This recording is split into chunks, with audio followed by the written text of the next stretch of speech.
La plataforma Només Bypass ha demanat davant la delegació del govern a València la paralització del projecte. Concretament, l'ampliació afecta 23 quilòmetres de l'autovia A7, que són el cinturó que envolta part de l'àrea metropolitana de València. En la concentració s'ha fet una performance on la plataforma aconseguia tirar arrere el projecte. La plataforma demana rotundament que es paralitzi este projecte, que es repense, que es reestudie i que el Ministeri de Foment es doni compte que les directrius europees espenten ampliar la plataforma ferroviària per a traslladar el tràfic de mercaderies al tren. Aleshores, les plataformes d'asfalt ja no tenen sentit i la ciutadania no les vol. L'ampliació i les millores d'esta via respon, segons el Ministeri de Transport, a la necessitat de descongestionar una de les autovies amb més trànsit de vehicles pesats d'Espanya. Són 110.000 vehicles diaris, dels quals el 40% són camions.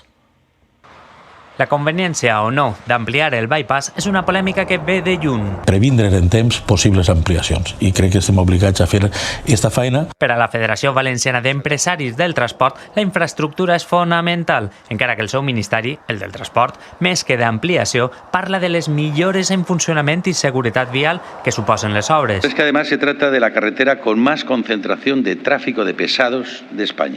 El ministre Ábalos, a dies d'abandonar el seu càrrec, va reactivar este projecte i ara mateix tenim el problema damunt de la taula de nou en plena emergència climàtica. Les obres estan projectades en 3 fases i en total afectarà 23 quilòmetres de l'autovia A7 entre el Puig i Riba-roja de Túria, mantenint el traçat actual per als vehicles de llarg recorregut i creant 2 vies noves per als accessos metropolitans. Que va depredar territori, va depredar horta productiva, afecta a vivendes, escoles, empreses. Les emissions de gasos contaminants i tòxics van augmentar, les emissions de soroll van augmentar i no tenim ninguna necessitat de duplicar les plataformes d'asfalt ara mateixa i la Unió Europea està dient que tenim que passar la màxima quantitat de mercaderies a les plataformes ferroviàries. A punt a intentar parlar amb la delegació de govern sense èxit. Sí que s'ha pronunciat l'alcalde de València. Este bypass està saturant, està tots els dies amb molts problemes de circulació. I hem demanat una reflexió a la Conselleria sobre la necessitat imperiosa de potenciar el ferrocarril. Si augmentarem la freqüència de metro